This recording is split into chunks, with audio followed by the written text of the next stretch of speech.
24-25. Nimshukuru sana Mwenyezi Mungu kwa sababu tulianza naye msimu pamoja, tukawa naye katikati kwa maombi na sala nyingi, na tumefika mwisho, tumefika naye Mwenyezi Mungu na ametuongoza kwa kutujibu katika yale ambayo tulikuwa tukimuomba. Ambao tulimuomba msimu huu kwa upande wa ligi kuu ya NBC, tunasema asante kwa sababu tayari kombe hili hapa la ligi kuu ya NBC lipo kwenye mikono ya Young African Sports Club, ikiwa ni mara ya 4 mfululizo. Kwa tafsiri nyepesi ni alianza form 1, aliyeanza form 1 ameshamaliza form 4 akiwa anaiona Yanga ikiwa mabingwa wa ligi kuu ya NBC. Yaani kijana yoyote ambaye alianza form 1 amesoma form 2, form 3 na form 4, kwenye macho yake anapoulizwa mpira, Tanzania anaiona Yanga ikichukua hili kombe kwa miaka 4 mfululizo. Hili jambo la kumshukuru sana Mwenyezi Mungu. Lakini jambo la pili ni kutoa shukrani zetu za dhati kwa Mheshimiwa Rais wa Jamhuri ya Muungano wa Tanzania, Daktari Samia Suluhu Hassan. Mnaweza mkaa mnajiuliza kwa nini tumemweka namba 2 Mheshimiwa Rais na kumpa shukrani. Baada ya Mwenyezi Mungu tunasema tumshukuru Mheshimiwa Rais kwa sababu kitendo cha taifa letu la Tanzania, amani kutawala, uungwana kuwepo, utulivu kushamiri, umefanya mchezo wa mpira wa miguu unachezwa kwa mafanikio makubwa. Na sisi katika kipindi hiki cha Mheshimiwa Samia akiwa analiongoza taifa letu, kama club tumepata bahati ya kuwa na mafanikio mengi. Kwa hiyo tunaamini utulivu wa taifa letu, usalama ambao unapatikana ni chachu ya mafanikio ya kimpira kwenye nchi yetu, lakini pia kwa klabu yetu ya Young Africa. Kwa hiyo tunamshukuru sana Mheshimiwa Rais kwa sababu mambo yangekuwa hayakaliki hapa Tanzania, leo hii ubingwa huu wa NBC tusingekuwa nao hapa klabuni. Lakini mambo yanakwenda salama, nchi imetulia, nchi ina furaha, na ndio wananchi tunafanya kazi yetu kwenye pitch kupambana kupata matokeo mazuri. Kwa hiyo hili kombe pia ni zawadi kwa Mheshimiwa Rais wa Jamhuri ya Muungano wa Tanzania, Daktari Samia Suluhu Hassan. Tunajua yuko na ratiba nyingi kwa ajili ya kuijenga nchi yetu ya Tanzania, lakini tumuombe mama yetu wakati ambao atapata muda wa ziada wa kupumzika, basi klabu hii itakuwa tayari kuipeleka zawadi hii akaishuhudie Mheshimiwa Rais kwamba bana, kazi nzuri unayoifanya kwenye kujenga taifa letu upande huu wa michezo, matunda yake ndio kama haya ambayo klabu ya Young Africans tunayapata. La tatu ni kuwashukuru mashabiki na wapenzi wa klabu yetu ya Yanga. Huu msimu mpaka tumefika mwisho, tumepitia mengi sana kama Yanga Afrika. Mpaka tumefika mwisho leo hii, tumeketi hapa tuna ubingwa wetu tunajipongeza, tumepitia mengi sana kama Yanga Afrika. Lakini siri yetu ya mafanikio, licha ya chombo kupigwa sana na mawimbi katikati kwenye safari, siri yetu ya mafanikio ni umoja, mshikamano na upendo kati yetu. Hata katika nyakati ambazo chombo kinayumba, bado Yanga tulibakia pamoja, na manahodha ambao tuliwapa dhamana ya kuongoza chombo chetu tuliendelea kuwaamini kwamba watatuvusha kwenye hicho kipindi kigumu. Na alhamdulillah tumevuka hizo nyakati ngumu, tumezivuka, na leo tumefika mwisho wa safari ya ligi kuu tukiwa mabingwa wa ligi kuu ya NBC. Kwa hiyo niwapongeze sana wanachama wote, tena kuanzia viongozi, na leo tunasimama kama championi wa ligi kuu ya Tanzania kwa mara ya 4 mfululizo. Shukrani ya kipekee iende pia kwa benchi letu la ufundi, kwa wachezaji wetu, kwa kazi nzuri ambao wameifanya msimu huu kuhakikisha wanavuja jasho na ilipostahili damu kumwagika na hizo timu 14 ambazo zimeshiriki. Tunawapongeza sana, mmetupa ushindani mkubwa, mmetupa changamoto nzuri, na hakika mmeifanya ligi yetu imepanda kiwango. Kwa sisi Young Africa tunawashukuru timu zote 14 ambazo tumeshiriki nazo ligi msimu huu. Lakini kwa kipekee tusiache kumshukuru Aviola. Tunamshukuru sana Aviola kwa ubabaishaji, udanganyifu, propaganda za hapa na pale hazikwenda bure. Zilitufanya tuwe macho na sisi tupambane. Tawaibia siri kidogo leo ndugu zangu. Siku moja Aviola walikuwa wanazungumza, si ilikuwa baada walikuwa wanazungumza bila hofu na mashaka yoyote. Nafikiri ilikuwa KMC pale. Msemaji wa Aviola akasimama akasema tunacheza mechi za Yanga. Nakumbuka? Bila mashaka yoyote. Msemaji wa Aviola akasema tunazicheza mechi za Yanga. Ile kauli ndugu zanguni ndio iliamua hatima yao msimu huu. Kama mlikuwa hamjui. Yaani kilichowaponza au kilichomponza Aviola msimu huu ni mdomo wake. Baada ya kutamka hadharani kwamba anacheza mechi za Yanga, sisi Yanga tukajiuliza, anachezaje mechi zetu? Anacheza kivipi? Ana nguvu gani huyu wa kusimama na kusema kwamba anacheza mechi za Yanga? Anajiamini nini? Kiburi chake ni kipi Aviola? Pale na sisi tukaweka mguu chini. Tukakubaliana kwamba ukiwa wanasema Waswahili ukiwa mvuvi wa pweza tunakutana wapi? Mwambani. Sasa mwisho wa msimu umefika. Furaha yetu Yanga sio tu kuchukua ubingwa. Furaha yetu pia ni kumuona Aviola akaondoka patupu.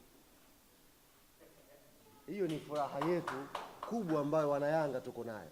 Kuna furaha ya kuchukua ubingwa, alafu kuna furaha ya kumuona Aviola ameondoka mikono mitupu. Na nimewaibia siri, lini, siku gani Yanga tuliketi chini tukaweka dhamira sasa leo tukubaliane huyu Aviola aondoke mikono mitupu msimu huu? Kwa sababu unapojitangaza hadharani kwamba wewe unacheza mechi za Yanga, maana yake wewe una msuli wa kuisumbua klabu hii kubwa na kongwe Afrika Mashariki na Kati. Maana yake wewe uko tayari kwa mapambano. Na sisi tukasema sawa. Kama kuna kitu Yanga hatujawahi kukihofia ni mapambano. Acha twende katikati tukapambane. Na mwisho wa msimu mshindi amejulikana ni nani. Kwa hiyo nichukue fursa hii tena kuwashukuru sana Aviola na watu wake wote kwa ubaishaji ambao wameuleta msimu huu, kuhakikisha wameongeza na wao chachu na flavor ya ushindani kwenye ligi. Sasa kutoka jana ambako tumechukua ubingwa, swali ambalo wana Yanga walikuwa wakijiuliza, tunaanza lini sherehe za ubingwa?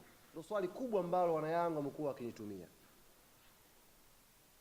Lakini pasina kusahau wana Yanga wenzangu, hapa sio mwisho. Hapa sio mwisho msimu huu. Tarehe 29 tutakuwa na mechi nyingine ambayo ni fainali, ambayo itafanyika Zanzibar. Tutacheza na Singida Black Stars.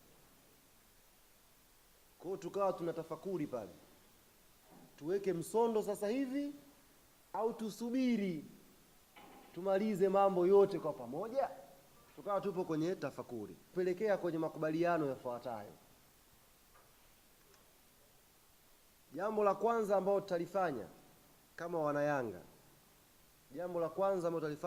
Yanga,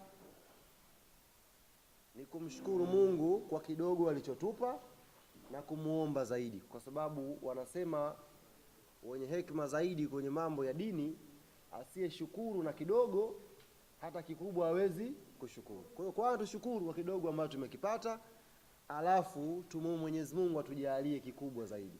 Kwa hiyo kwenye kushukuru na kuomba, hapo kwenye kushukuru na kuomba tukakubaliana tufanye jambo moja siku ya kesho kwa majaliwa ya Mwenyezi Mungu. Na hilo jambo tutalifanya makao makuu ya club hapa hapa.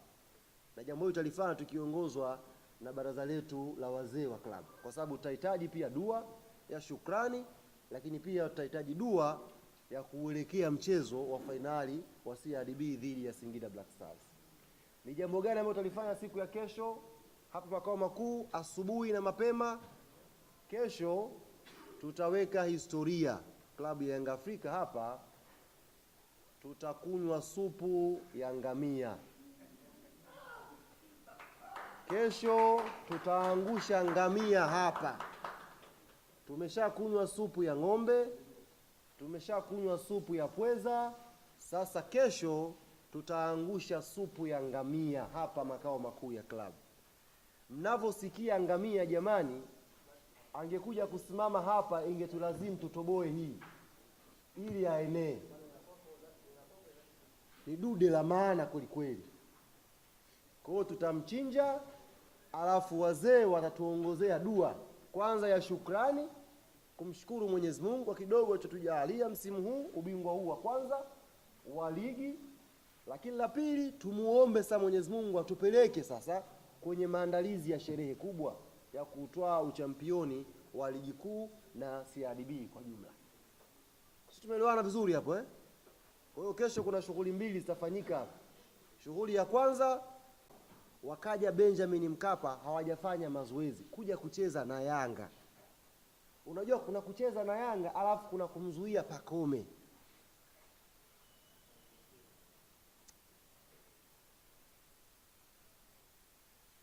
Walichokifanya tarehe 8,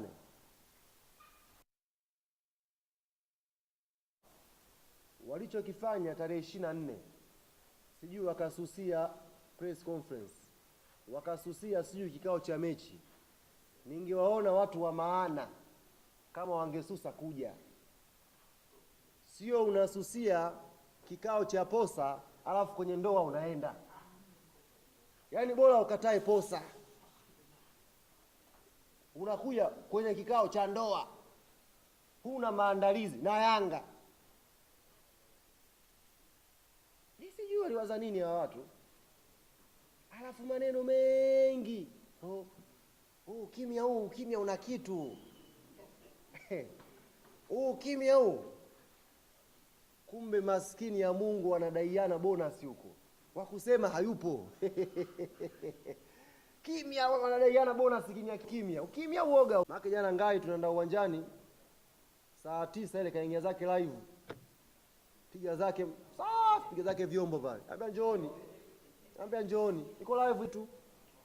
Huyu Singida tusipokuwa imara wana Yanga anaweza kutugea. Zimeshaanza kufanyika. Karibu.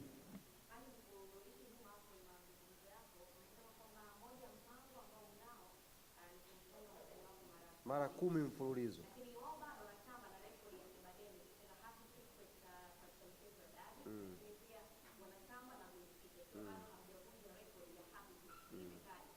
Sisi bwana hatuna shida na hizo hat-trick hizo. Sisi tuna shida kama hivi. Wamekuja uwanjani, tumewaweka, tumekunywa supu. Basi. Yaani sisi hatuna shida sijui hat-trick. Wala kama hivi tu. Wamejichanganya, wamekuja, Pacome kawakimbiza, tumekunywa supu. Hivi mmeona asubuhi nimemgia Pacome milioni 2. Mmeona nyie? 2 millions. Ha? Huyu anaita ya kweli. Wewe unanichukuliaje mimi? Njoo hapa.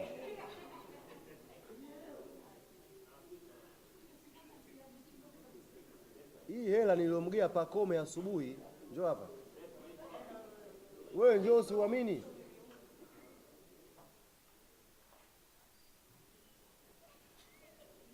Unaelewa? Au Kifaransa uelewi? Kweli 2 million. Pacome bwana nilituliwekeana ahadi mimi na yeye. Nafikiri ilikuwa ni Mbeya Mbeya Rwatani tuliwekeana ahadi mimi na yeye. Nikamwambia Pacome, kwenye Kariakoo Derby, sababu na mimi naye napenda purukushani, walivyokuwa wanamjaza yule mtoto kule, nikasema hapana, sisi tuna mtu wetu hapa. Nikaambia sikiliza ndugu yangu, kwenye hii mechi una kazi hizi mbili za kufanya. Kwanza una kazi ya kuamua hatima ya MVP wa ligi msimu huu, ipo ndani ya himaya yako. La pili, kuna kama kaubishani bishani hivi, eti wewe si una nani kwa nikamwambia Pacome, kwenye hii mechi ukiweka assist na kugea milioni 1, ukifunga goli na kugea milioni 1. Kwa hiyo Pacome angefunga goli 3 jana na assist 2, maana yake ningempa leo milioni 5. Lakini ameishia kwenye assist 1 na goli 1. Maana yake amepata milioni yake 2. Sasa bahati mbaya asubuhi tu nimeamka baada ya kumtumia Pacome na kuposti mimi naye, goalkeeper Djigui Diarra akaniambia, we kijana na mimi kibunda changu, kaomba naye kibunda. Sawa, kuwa alhamdulillah pesa ipo hapa, Diarra na yeye mtashuhudia mwamala wake, tamtia naye mwamala. Diarra amekwenda mechi 3 za Kariakoo Derby na clean sheet. Alafu kuna watu wanafananisha kifo na usingizi. Mtu anashupaza shingo. Si ndio maana kama mmetuangalia msimu huu tumeacha majibu patikane kwenye pichi. Bora tumeacha macho yaone, tusibishane sana. Tumeacha macho, wewe macho yaone. Wewe ukibishana ukweli ni wewe na dhambi zako na Mungu wako. Ukiambiwa nani MVP wa ligi, tumeacha wenye macho waone. Unajua ligi maana ya MVP, kuna mtu mmoja wa Kola alisema ni mchezaji mwenye hela nyingi. Nani yule? MVP ni most valuable player. Kwa tafsiri sahihi na rahisi, yani icon ya ligi yenu, yani mpira wenu icon, mnaweza kumchukua. Si mmesoma shule nyie? Ya Kijaga ile mitihani ya shule kushindana, tulikuwa tuendaji wote pale. Nakumbuka nyie? Mwalimu alikuwa anaingia darasani anachagua Ali Shabani Kamwe njoo. Nyie wengine hamjui nenda kufanya, kumbe naenda kushindania shule.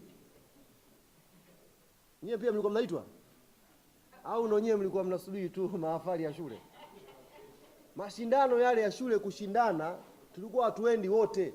Anachukuliwa mtu mmoja au wawili wanakwenda kuwakilisha shule. Kwa hiyo unaposikia MVP wa ligi, maana yake tunaweza kuiangalia ligi ya South Africa, tunaweza kuiangalia ligi ya Misri, ligi ya Morocco, na sisi Tanzania tukasema kiwango chetu cha mpira cha ubora ni hiki, kwa maana huu ndo MVP. Yaani watu wakaenda kigugo, who is the MVP of Tanzania Premier League, anatakiwa amuone Pacome, sio aone penati mfururu, sio mtu aone mafriki kitu. No, mtu anatakiwa hata akiingia YouTube, bwana Pacome, akiandika Pacome Zouzoua, anaona kifua mbio, kachukuliwa mtu kapinduliwa, imewekwa hapa, imekevu kamba. Sio mtu anaangalia who is the MVP of Tanzania Premier League, cha kwanza analetewa pale free kick au penalty. Jamani, hiyo ndio tofauti jamani ya MVP na MPG. MVP ni Pacome kwa maana ya most valuable player, alafu kuna MPG, most penalties goals. Wampe cheo chake huyo mtu, apewe tuzo yake. MPG wa ligi mapema kabla hajarudi kwa, wampe tuzo yake. Lakini ikija kwenye MVP, jamani, si mmeona? Nyinyi wenyewe mmeona. Aliposti juzi, miongoni mwa wachezaji ambao na waheshimu sana kwenye mpira wa Tanzania ni yule fullback wa kushoto wa Simba, nani yule? Mohamed Hussein. Tunamheshimu sana, ni legend kwenye hii game, kafanya mengi mazuri. Juzi aliposti kwamba ukiona ulinzi ni mkubwa ule usalama, ule upande wa Pacome ulinzi ulikuwa mkubwa. Walikuwa wanaenda watu 5 kule, sababu walikuwa wanajua usalama 1v1 huku ni mdogo. Na walipomwachia yule mtu 1v1, tukapata picha za hivi zile. Kwa hiyo tumemaliza hili swala lako bwana. Sisi Yanga hatuna shida na hayo ma-hat-trick sio magoli mangapi, sisi tunaendelea kushona hii mpaka zifike 10. Na kuhusu MVP sijui vitu vingine vyote vya awards, tuliwaambia tunataka ukweli ukaamue kwenye pitch. Kwa hiyo sisi hatuingilii kamati ya tuzo, itajua cha kufanya. Ila tumeshauri ili watu wengine wasijisikie wanyonge, waongeze tuzo ya MPG, most penalties goals. Wampe kijana asitoke patupu. Swali lingine huko kwa huu mwezi ni machache haya ndugu yangu, sababu na leo nazungumza usiku tukaenda kuchinja ngamia, tazungumza kesho asubuhi, tazungumza kwenye safari, na mengi sana ndugu yangu bado.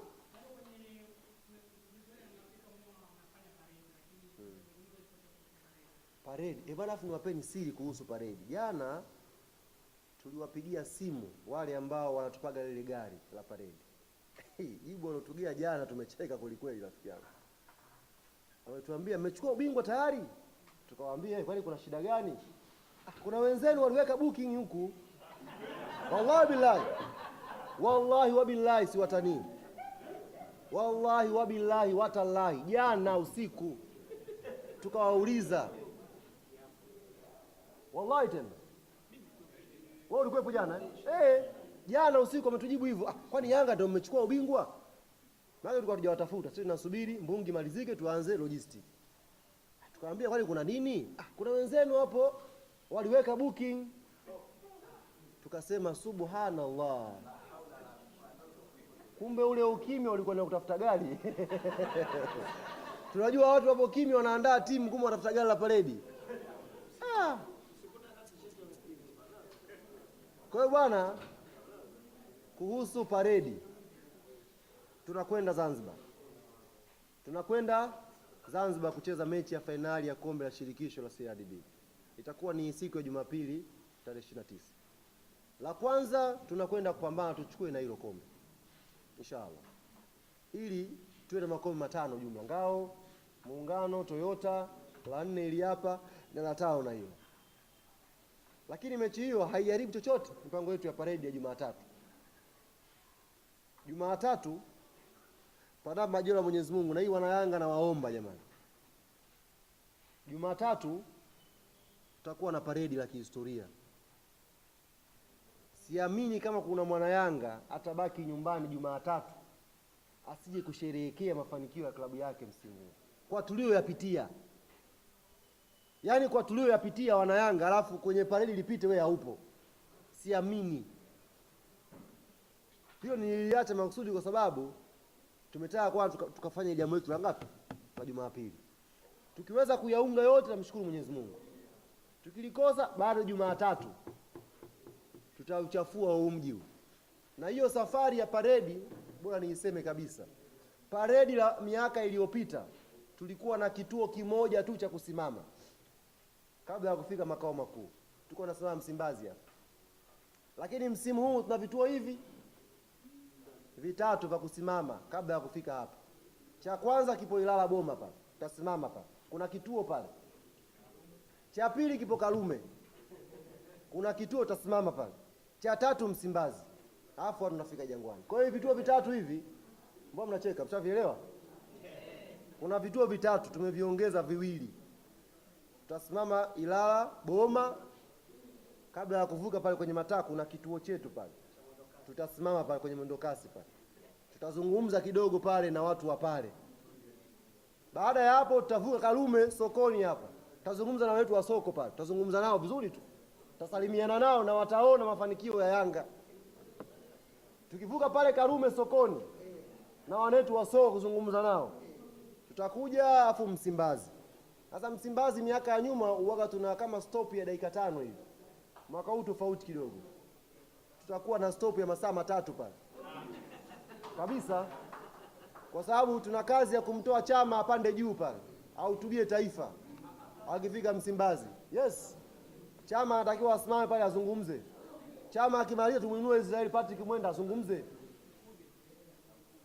Akitoka hapo Mkude naye juu azungumze.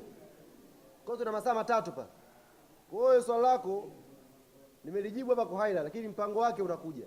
Lakini kwa intro tu kwamba msimu huu tutafanya paredi la kihistoria lenye vituo hivyo: Ilala Boma, Karume sokoni na Msimbazi, afu tutakuja makao makuu. Swali la mwisho Jadi.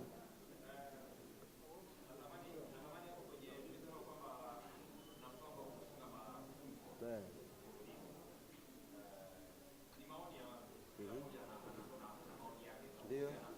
Bana taratibu kidogo tusikie hili swali hapa.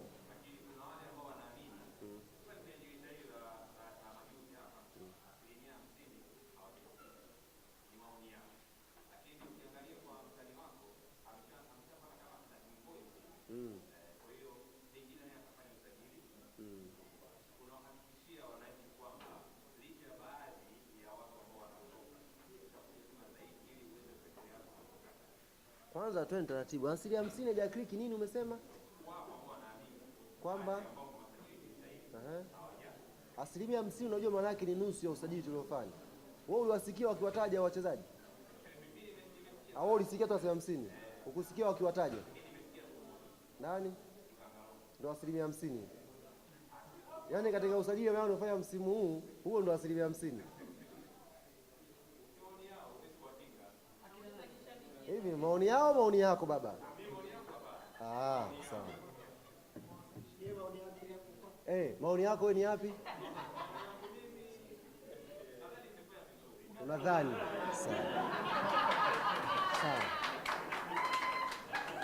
Sawa. Kujibu swali lako la msingi ndugu yangu.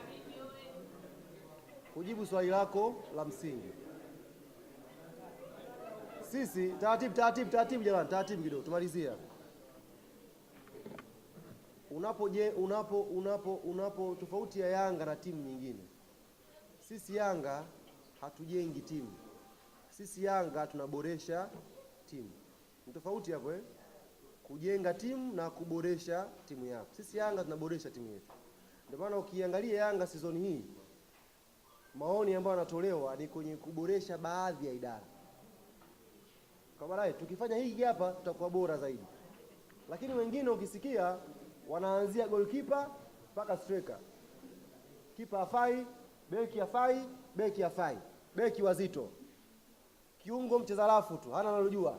Kiungo mzito. Huyu mbio nyingi, maarifa sifuri. Huyu kazi ya kupiga penalty tu, boli hamna. Huyu naye mbio, anataka mechi ndogo, mechi kubwa haonekani. Huyu striker wetu naye mzito, hawezi kupiga mashuti. Timu nzima imeonekana mbovu. Jadili Yanga wazungumza improvement ya squad. Kwamba unaangalia goalkeeping department tuko vizuri, unaangalia hapa kuna sehemu fulani tuboreshe kidogo, huko unaboresha timu, haujengi timu. Kujenga timu ni kama hivi ambavyo ikiwa Viola akuelezee timu yake, ataikosoa kuanzia golini mpaka kwa striker. Na nimetoa mfano hapa, atakwambia kipa anatuchomesha. Beki huyu naye kashazeeka. Huyu naye kazeeka vile vile. Wazito hao. Mwezi mzize. Maana yake watu watano wote wabovu. Huyu kiungo naye rafu nyingi. Boli hamna. Huyu naye kiungo kashaenda na umri ushaenda. Huyu winge naye anakimbia sana. Huyu naye kazi ya piga penalty tu. Huyu naye anataka mechi ndogo. Winga alishafika huko. Mechi kubwa haonekani. Huyu striker wetu naye mzito. Akamlinde Harmonize huko. Unaelewa? Kwa maana yake timu yao kwenye zile asilimia ulizokuwa unasema hawa sasa ni 100%. Hakuna walichofanikiwa msimu kwenye upande wa kujenga timu. Huu ndio ukweli ambao mimi nikiuzungumza wanasemaga na wafuatilia. Lakini ndio ukweli. Alafu sijui kwa nini, yani sijui Kasumba, hii sijui nani kaijenga ikasumba. Kwenye usajili timu ikiwa inatengenezwa mwenyekiti huwa haji mbele. Timu ikishafungwa mwenyekiti ndio aondoke. Walioleta watu wako wapi? Mbona mwanzoni mwa msimu watu wanapostigi picha na wachezaji wanavimba? Mbona mwishoni hapa hawaonekani hapa? Tafutia mzee wa watu za dhahama tu. Yaani kwenye usajili pale ambako ndo uongo mwingi uwaga unafanyika pale. Mwisho wa msimu watu wao huwaga waonekani, ambao ndio wanaoingizaga chaka. Huu sijui mshauri wa nani, huu sijui mshauri wa nini, huu sijui nini, uongo mtupu. Mwanzo wa msimu tulishaona hawa timu hamna. Ukifanya analysis ya squad na analysis ya Yanga. Ndio maana nawaambia season hii pia sijui nini kitokea katikati hapa. Season hii pia mpinzani wa ubingwa wa Yanga alikuwa anatakiwa awe Azam Football Club. Sijui nini kitokea hapa katikati. Lakini kwenye football na maana yake mshindani halisi wa ubingwa wa Yanga msimu huu alitakiwa awe Azam Football Club. Na Singida. Nasema namba 2 atakuwa awe Azam. Sijui nini kitokea hapo katikati. Kwa sababu namba zinaeleza vizuri. Hawa wazee wetu hawa ni mpaka kesho wanalinda tamaduni za Kariakoo Derby. Si ndio bwana? Lakini tungeachua vijana, si ishakufa hiyo. Si derby na Azam. Kumpira derby yetu Yanga na Azam. Mechi ya Azam ikifika hapa watu vichwa vinatuuma. Boli yani Azam wana watu kweli, Yanga wana watu kweli. Mbungi pale inapigika. Lakini kwa sababu klabu wazee wetu hapo miaka 90 klabu ianzishwa hii. Tunaenzi tuliowakuta. Wazee watuambia ni wapinzani wetu. Lakini hatuoni kama vijana kama wapinzani, naona. Hatuoni kama wao ni wapinzani wetu sisi. Ni timu tu fulani ambayo ilipewa jezi nyekundu na nyeupe, ishiriki ligi tuifunge basi. Mimi nikitazama hivi sionai kabisa. Yaani ukiondoa tu mashabiki, sionagi exactly tofauti ya Simba na Ken Gold. Sionagi mimi. Ukiondoa tu mashabiki na kelele, sionagi kimpira tofauti ya Ken Gold na Simba Sports. Sionagi mimi. Lakini mashabiki wako wengi na kuna machawa wanapiga kelele, tunawaachia waendelee. Lakini kiukweli sisi tumefanikiwa sana season hii kwenye kuijenga na kuiboresha timu yetu. Tumesajili maeneo muhimu. Kwa mfano, aliumia Kwasi Atola yao, dirisha dogo tukamuongeza Israel Patrick Mwenda. Leo hii ni miongoni mwa sajili zilizofanya vizuri. Ndugu wangu wewe, ngoja nikupe shule sasa. Ndio ujue hii klabu hii kuna mahala imefika ndugu yangu. Vitu vingine hivi vinatokea kama bahati mbaya tu. Sisi we have review hapa ya squad yetu na contribution ya kila mchezaji. Unaelewa sijui? Tunayo hapa. Nimekwambia upande wa right back. Tuna Israel Patrick Mwenda hapa. Ameingia dirisha dogo, amecheza mechi ngapi? 10 na plus Dodoma, na hii mechi 19. 17 na kucheza Dodoma. 18 kacheza. Contribution yake before hizo mechi mbili ilikuwa ni 54%. Israel Patrick Mwenda kaingia dirisha dogo. Contribution ya timu kwenye upande wa mabeki wa kulia, mchango wake ni 54%. Hapo hujagusa left back, hujagusa central defenders, hujagusa nini. We have each and everything kwenye system yetu. Tunacho kila kitu ambacho kina kudirect kwamba hii hapa imemprove signing. Ndio maana ulivyoniambia nikataka uniambie watu nikulete kwenye shule sasa. Sababu nayo unajua shida yenyewe mkinionaga mimi naongea huyu msemaji. Mimi sio msemaji tu. Mimi mpira naujua. Mpira mimi naujua. Yaani naujua kweli. Kuna wakati tafanya utani na nini basi. Lakini when it come to football, hawa wasemaji wenu wote hamna yanifikia. Wote hao. Hata mmoja yanikaribia hamna. Wote. Labda wanizidi kuvaa tai. Labda. Tu avae tai mbane kwenye shingo hapa labda. Maana sio mikato yangu. Lakini kwenye knowledge ya football, hao wote, hasa mimi naweza kutengeneza hiti cha msimu. Na sio kocha, sijaweka mchango kwenye timu yangu. Nimeweka mchango. Haya wewe msemaji ukaambiwa saa hizi, hebu kawatafute wewe tathmini ya timu yako unayo, unaweza kufanya. Unaweza kutengeneza analysis ya timu yako wewe, hata ukampa mwalimu tu, bwana mwalimu mimi na mawazo haya. Unapokuwa unafanya kazi kwenye klabu ya mpira pamoja na taaluma nyingine zote, mpira ndio biashara mama hapa. Na hii watu waelewe hii.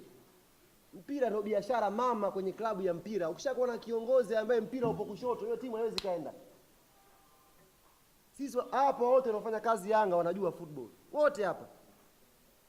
Kila mtu anajua football. Kwa tunajua exactly nani amecontribute kitu gani kwenye squad.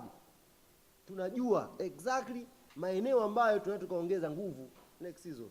Hii nimekupa mdogo wangu hapa tu haraka uelewe, ni shule tu ya kawaida na niko nayo kwenye simu yangu hapa. Unaona vitu hivi? Mdogo wangu. Tuna performance hapa ya timu yetu kwa misimu mingapi? 4 mfululizo. Tuna performance ya timu yetu ilipotoka, tunaangalia graph ya timu yetu inakuwa au inashuka. Season hii tumefunga goli 80 ngapi? 83. Si ndio? Haijawahi kutokea toka taifa hili limepata, haijawahi kutokea. Goli 83. msimu huu tumefunga. Mwaka jana tulifunga goli ngapi? Goli 70 ngapi? 74 mwaka jana.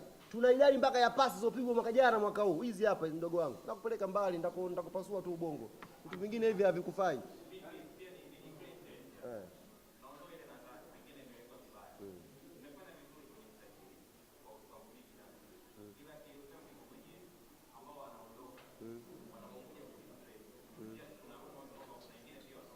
Ndio nasemaje?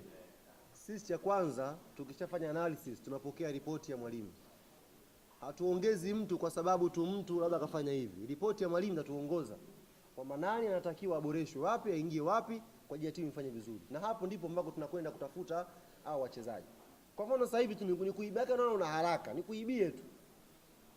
Watu ambao tunawasajili sasa hivi kuelekea msimu ujao kwa namna majaliwa ya Mwenyezi Mungu.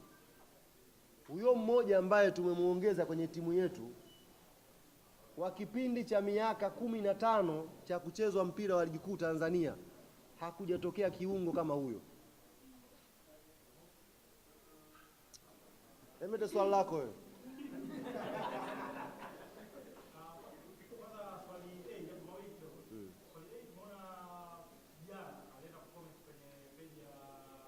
Ligi kuu baada ya zile takwimu zile. Yes. Amesema yeye the best. Yes. Hilo swali hilo ni kweli. Kwa sababu anajua friendship na kama. Hapo swali hili inasemekana ni mechi ya mwisho, kwa hiyo kuna maandalizi yote ambayo yameandaliwa kwa ajili ya kumwaga kwa wenzangu. Nani mwisho? Wewe usitupande kichwani, usitubue nyongo kijana. Usituvuruge, unamsikia huyo? Diara mechi ya mwisho umetumwa wewe? Aende wapi Diara? Wapi Diara aende ndugu yangu?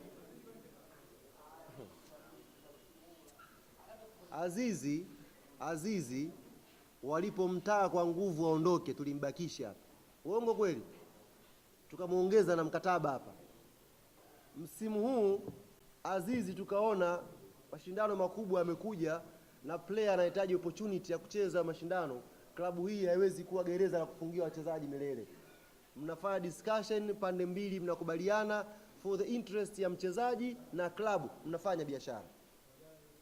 Sasa Diara bado interest yetu kubakia kwetu ni kubwa. Yaani sisi tukitazama sokoni bado Yanga inamhitaji Diara.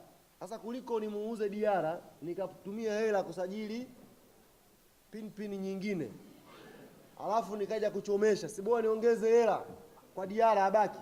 Ni simple mathematics. Kwa hiyo Diara shehe wangu aliyekwambia na yeye kahadithiwa. Diara kiukweli kabisa, niwaambie ukweli, anachukizwa mno na hizo comparison mnazozifanya.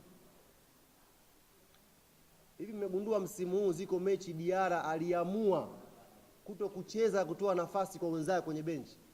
If issue ni clean sheet, ziko mechi Jigi Diara aliamua tuko watatu wenzangu wacheze. Abu Twalibu Msheri mkacheza mechi hizi 4 msimu huu. Zote kachukua clean sheet 4. Wewe vizuri, mechi 4 kacheza plus ya mwisho Dodoma. 4 kachukua clean sheet Msheri. Imagine Diara angekuwa mbinafsi. Ana clean sheet ngapi sasa hivi? Plus hizo 4. Wewe sijui. Ndio maana yeye amefika katika stage ambayo anasema nimegundua kuna watu wengine ambao wanatakiwa wajifunze kwangu, wanaaminishwa hao ni washindani wangu. Na ndio maana wanaingia chaka. Juzi kule Tanzanite kwa lao uliona kilichotokea? Mtoto ambaye anatakiwa ajifunze kwa Diara akataka kuwa Diara. Akaitia mali kaisikilizia hiyo. Kuja kushtuka ipo kwenye kamba. Hii inamkwaza ile kitu. Ila kwa sababu unaona ameenda ucomment pale kwamba I am the best. Yeye ni bora. Yaani hahitaji hizo comparison zenu. Jigi anajua yeye ni bora. Na sasa hivi ameanza kushare ubora kwa wenzake.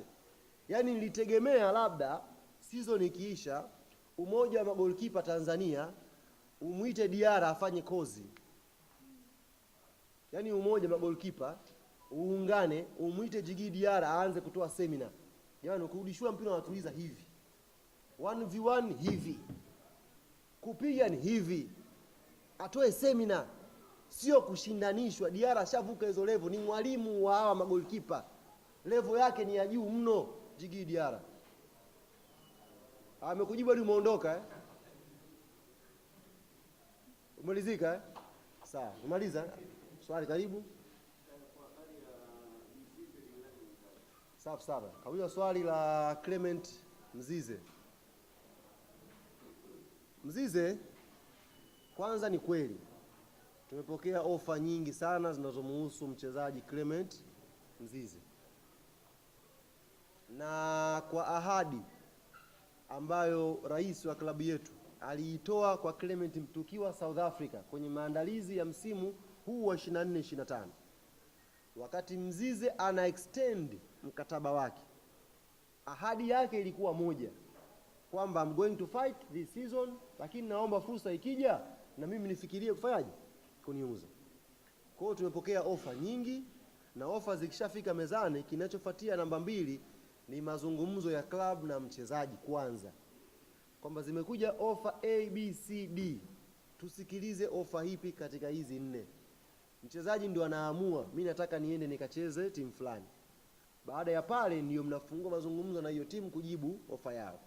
Mkishafungua, mkishakubaliana, mnairuhusu hiyo timu izungumze na mchezaji kwenye personal agreement. Wakishakubaliana, dili inakuwa imekamilika. Kwa hiyo sasa hivi tupo kwenye stage ya kumwacha Mzize amalize msimu vizuri, alafu baada ya hapo tukae naye tudiscuss hizo ofa, na yeye sasa atatuambia bana, kwa hizi ofa niende hapa, au kwa hizi ofa hizi bado mimi nasalia Yanga kwa mwaka mwingine. Hatutamfunga, atakachokiamua tutakifanya. Swali bado. Twende jamani, tumieni muda vizuri. Maswali ya leo haya naulizwa hapa na yajibu, sitajibu tena.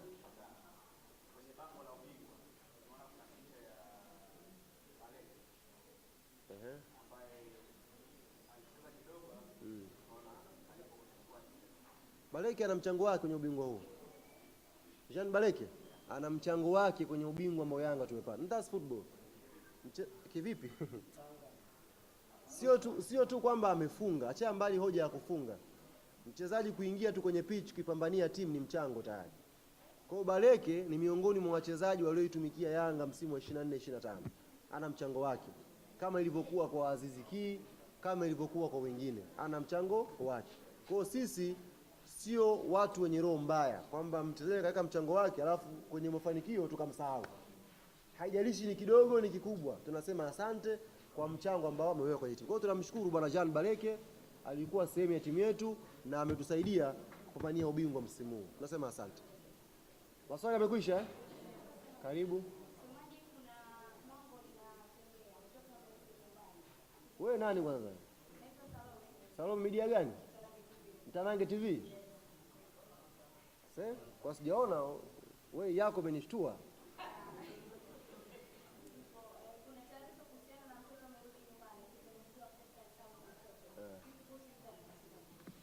Kuhusu Faisal Salim Fei Toto. Kwanza tulie maanisha mtoto karudi nyumbani. Naona juzi sio mjumbe wetu aliposti mtoto ambaye tulimaanisha karudi nyumbani alikuwa engineer Hersi Said. Hersi kwa sababu alikuwa Marekani akarudi nyumbani Tanzania. Ndio tulimaanisha mtoto wetu engineer amerudi nyumbani. Nyie sio mkaichukuaje hiyo kwamba ni mchezaji. Lakini Yanga tulikuwa tunamaanisha mtoto arudi nyumbani ni engineer, alikuwa Marekani kimasomo, amerudi Tanzania. Lakini kuhusu huyo mchezaji yule msema Faisal Salim, ni mchezaji mzuri mwenye uwezo wa kucheza kwenye klabu yetu. Hakuna timu hapa Tanzania itadharau au itabeza uwezo aliokuwa nao Faisal Salim. Ikitokea nafasi na ripoti ya mwalimu ikapendekeza tunamhitaji huyu mchezaji, uongozi utafanya jitihada za kumrejesha nyumbani. Kama ripoti ya mwalimu haitaelekeza mahitaji ya huyo mchezaji, labda waliokuwepo wanafanya vizuri, hatutamfuata mchezaji. Kwa hiyo kwa sasa hivi jambo la huyo bwana halipo kwenye upande wa uongozi, sababu hatujapokea ripoti ile ya eneo lile. Yule kocha anataka kutuletea department fulani, naombeni mboreshe hapa. Department boresheni hapa. Kwa hiyo kwa Faisal bado jina lake mwalimu hajalileta. Na uzuri mwalimu si anamuona hapa. Kwa hiyo hajalileta. Akilileta tu engineer atafanya hiyo kazi inshallah.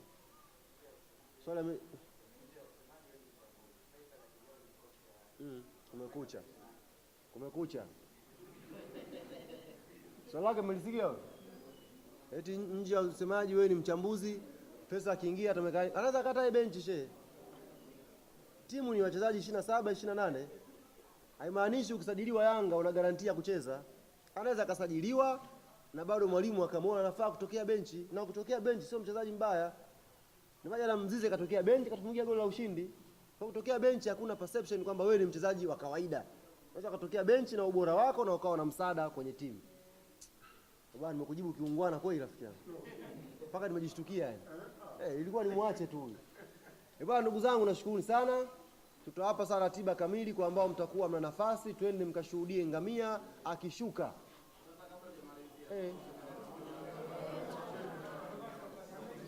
Mtaokuwa na muda tutawaalika twende tukashuhudie ngamia wetu akichinjwa leo, na kesho tunakaribisha makao makuu kuja supu ya ngamia. Asanteni sana.